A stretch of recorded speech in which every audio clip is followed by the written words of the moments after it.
Hello, my name is Rodney Lokaj. I am Professor of Italian Philology and the History of the Italian Language at the University of Enna in Sicily, Italy. Hi, I'm George Ferzoco. I'm adjunct senior instructor at the University of Calgary's Department of Classics and Religion and visiting fellow in the Calgary Institute of Humanities. That's quite a formula, George. Okay, we're here to talk about Canto 33 of Purgatory. Canto 33 is the very last canto of the second canticle. We are at the very top of the mountain of Purgatory. Dante has painstakingly climbed his way up the entire mountain in the company of Virgil, his guide, who, however, is no longer with us, unfortunately. Dante has had the 7 P's taken from his forehead, erased from his forehead, and he is supposedly morally made afresh, anew, as it were. Canto 33 is a hinge canto, if you like. It's the end of the canticle and the direct introduction to the following canto, which will bring us directly into Paradiso.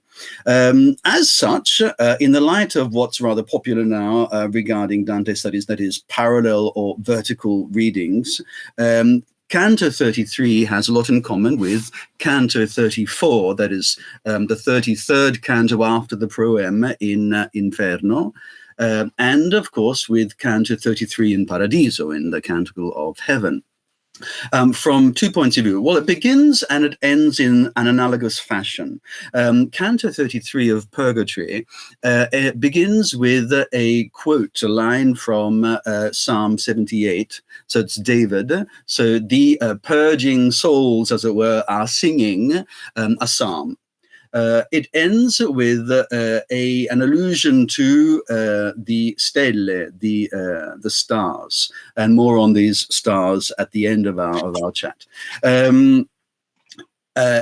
34 in Inferno opens with a liturgical quote, really, a quote from liturgy. Venantius Fortunatus, Vixilla Regis Prodiunt Inferni, referring to the devil stuck in the ice, and of course ending with the same stelle, stars, and of course Canto 33 of Paradiso opens rather prestigiously and warmingly with a semi-liturgical prayer composed by Dante himself to the Virgin Mary, Vergine Madre, figlia del suo figlio, etc. Ending, of course, with the famous stelle at the end. And so this canto is also structurally important. Now, our job today with George Ferzoco is to talk about it not only structurally, but thematically. Right, George? Yeah, there's several themes that run through this incredibly rich canto. And we could spend 20 hours easily rather than 20 minutes doing this. Right. One of the main ones has to be the way that Beatrice is portrayed so very strikingly as a teacher and a prophet. She, in this way, resembles several holy women whose cults were prominent in Europe and especially in Italy at this time. Mm-hmm. We see the initial flowering of a tradition of women teachers, women preachers. Some of them are ones actually who lived in Dante's time. The young Rosa da Viterbo, for example, Margherita da Cortona, who died after the magic year of 1300, but who was there. This kind of thing was in the air. And women teaching, however, is rather interesting in itself as a topic. It's not something banal, run of the mill. It's an interesting topic in itself. Yeah, women as teachers who also happen to be women, and there are other female teachers in the comedy itself, starting with Francesca in Inferno 5. We have Piccarda in Paradiso 3, and so the idea of women being able to teach men how to draw closer to an idea of God. Dante had obviously taken it on lock, stock, and barrel. Yeah. And he would have based this not only on people of the sort I've mentioned, but also on growing reinterpretations of and emphases on biblical female preachers and teachers, people like Mary Magdalene, for example, who are portrayed very strongly around this time, not just as a wonderful companion, but as a teacher of the mystery of the resurrection to the other apostles and to the general public as well. Absolutely. So it's very much in the air. It's something that Dante, consciously or not, has really grabbed and put into the focus here. I'm also struck by the figure of Beatrice from the very point of view of teaching, but teaching at one moment in the guise of Mary herself, almost, and sometimes also using saying the words of Jesus again. The whole in the very first lines of the canto, we have the modicum. That is, I will not be among you for very much longer, and it is Beatrice taking this on, being the voice, as it were, of Jesus, which is which will usher in the prophecy, which takes a lot of the canto. The central part of the canto is all about Beatrice, the prophet, telling Dante what's in store for him, basically. Exactly. Yeah. And so this role that Beatrice has taken on is obviously not new, but becomes increasingly more important. Yeah. There's also another woman in the canto who is, I don't know whether I should say as important or, well, she's enigmatic, Matilda. Now, Matilda, I've myself have always wondered, what she actually is meant to represent. This is a mystery, yeah. Yeah. Do you think that her only function is si fa per dire, is to draw the pilgrim or pilgrims, because there's also Statius with them, to the idea of a baptism, or better, a second baptism? What do you think? It's reminiscent. Well, clearly this is part of a narrative that increasingly, as we go through, insists upon symbolic action, going back to the very beginning, with highlights such as in Inferno 19, when Inferno, when we have Boniface talking about how the keys were not held closely by my predecessor. The two keys is what I mean here. Right. This emphasis throughout the comedy of the dual aspects of things, and to have Matilda appear here in a sort of duality with Beatrice is incredibly interesting. You wouldn't think, well, I wouldn't think, if I were trying to write a narrative of the afterlife, even if I got so far as to having a Beatrice figure, to have at such a key moment this other woman who just sort of appears and as suddenly and mysteriously just vanishes, Disappears again. Yeah. Now, much has been made about ways of trying to interpret her, whether she's meant to be one of Rachele or Leah, or the intriguing hypothesis of the reverse of her name spelled backwards, ad litem, leading to happiness. And of course, the name of Dante's beloved, Beatrice, could not be more obvious in this way. Right. Yet, she doesn't, if that's the case, why doesn't Matilda appear earlier and then disappear if she's meant just to lead to Beatrice? Instead, they're fairly contemporaneous, aren't they? Their appearance. It's an intriguing thing here, and this links to the duality of the wondrous rivers in the earthly paradise, Lete and Eonoe, mirroring the other possible etymology, if we like, that is not only ad litem but also letem, as another variation from yeah, absolutely. Okay? And so I am she who is meant to bring you, O pilgrim, to lave your bad memories away, your memories of sin, right? Yes. So you may be regenerated morally.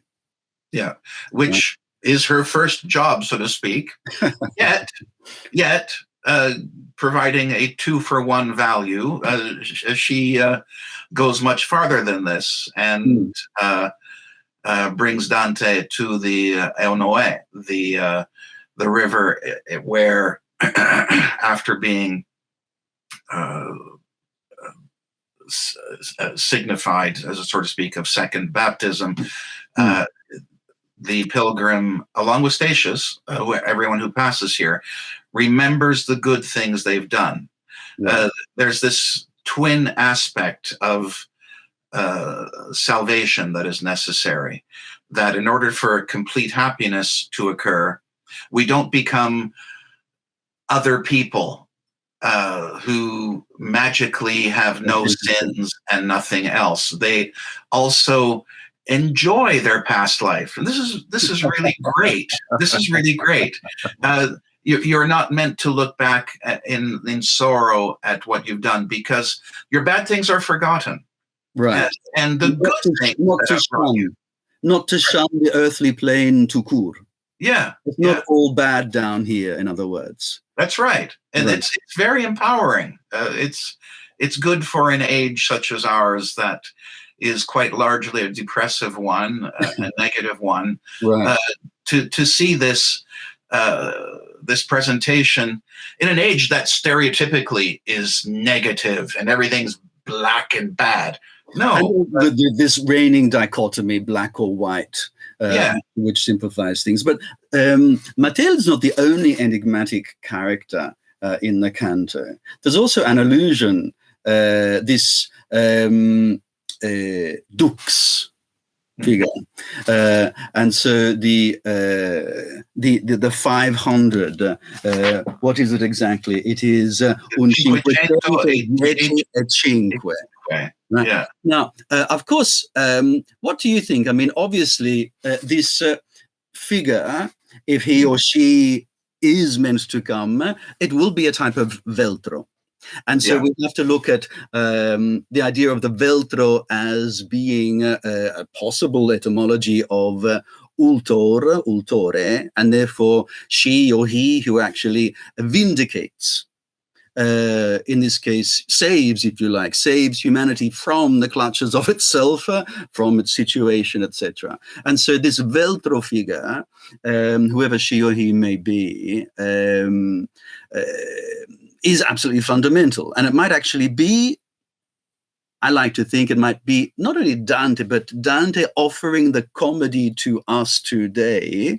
I completely agree. Okay, so we're all Veltri, if you like. We are all these duces, if you like, and not only those candidatures such as Mussolini or Martin Luther, as people have actually said over the centuries. Mm. As is the case with all prophecies, with the passing of time, there's no shortage of candidates to fulfill these roles. The most obvious one in terms of the time at which Dante is writing is the Holy Roman Emperor. Of course. So that's a kind of allegory that a temporal leader is on the scene. He's there already and is about to effect this change. Mm-hmm. But anagogically, we have the second coming of Christ, who is the greatest of all emperors. So it is, like all good prophecies, it fits no matter how you look at it. Either somebody is about to come, and if he doesn't come, well, we haven't waited long enough, or we weren't looking at the right one, or not understanding it correctly. But infallibly, the anagogical representation for a Christian reading this most Christian of poems has to accept that the Dukes ultimately, the greatest candidate of all must be Christ. Yeah. Or someone representing him. Yes. Right? Yeah. Right. With the same substance, as it were. So a St. Francis figure, if you like, perhaps. A last point, though, I find fascinating about the canto is that there was this is the 6th day of his journey. Yeah. And so between the 6th and the morning of the 7th, Dante actually will enter Paradiso. Earthly paradise, but also heavenly paradise. And so this is an idea of Dante now with his 7 Ps erased, being morally rebaptized, morally new. He himself says at the end of the canto that he is puro e disposto a salire alle stelle. Puro, pure, and disposto. And so he is now readied, he's been made ready to salire alle stelle, to rise up into the heavenly spheres. But there's also, the canto also contains a series of lines such as, you are speaking like someone who is dreaming, or your ingenio, your intellect is still sleeping, man, wake up, Beatrice tells Dante. Or your intelletto, your intellect is fatto di pietra, it's made of stone. You're not getting it. Your vista, your sight is rude. It's uncouth, it's not been refined as yet. And so he may have been morally rebaptized, made anew, but there is now another process he must go through. And that process is as enigmatic and as long as the first, of course. That will take all of Paradiso to actually come to any type of conclusion. But it's also about, it's primarily, I think, about neozeology. And I think here the clarifying canto will be Paradiso 3, and the encounter with Piccarda, and there Beatrice will say that Dante, you're still not getting, you're still speaking, thinking, viewing this new environment as if you were a little kid. You were thinking with this pueril coto, and so your strategy for gaining new information, for improving, expanding your intellect, is still wrong. You've got to get it right. Now, and what do you think about the poetry of the canto? We must end here. We have at the very last lines are: io ritornai dalla santissima onda, rifattosi come piante novelle, rinovellate di novella fronda, puro e disposto a sedere alle stelle. What do you think of these lines? They're obvious echoes to an opposite vegetation, the one that we, along with the pilgrim, find ourselves in at the opening lines, in this selva oscura, multiplied by the amazing presentation of the setting of Inferno 13, the Wood of the Suicides. Of course. Oh, sorry. That's and it's opportune because the Purgatorio one, with these images, not just of light and water, but of rebirth and the simple sight and use of the reeds. So this is a theme humility that is magnified throughout the material, the concrete elements of these first two cantiche. It brings it to a lovely conclusion, most fitting, very, very concentrated, just a few lines here, but bang, it hits you. Yeah. And then we can re-emerge again to see Le Stelle. Yeah. Thanks a lot, George. I hope to see you soon. It's great, Rodney, to be with you in this way. Thanks a lot. Bye-bye. Bye-bye.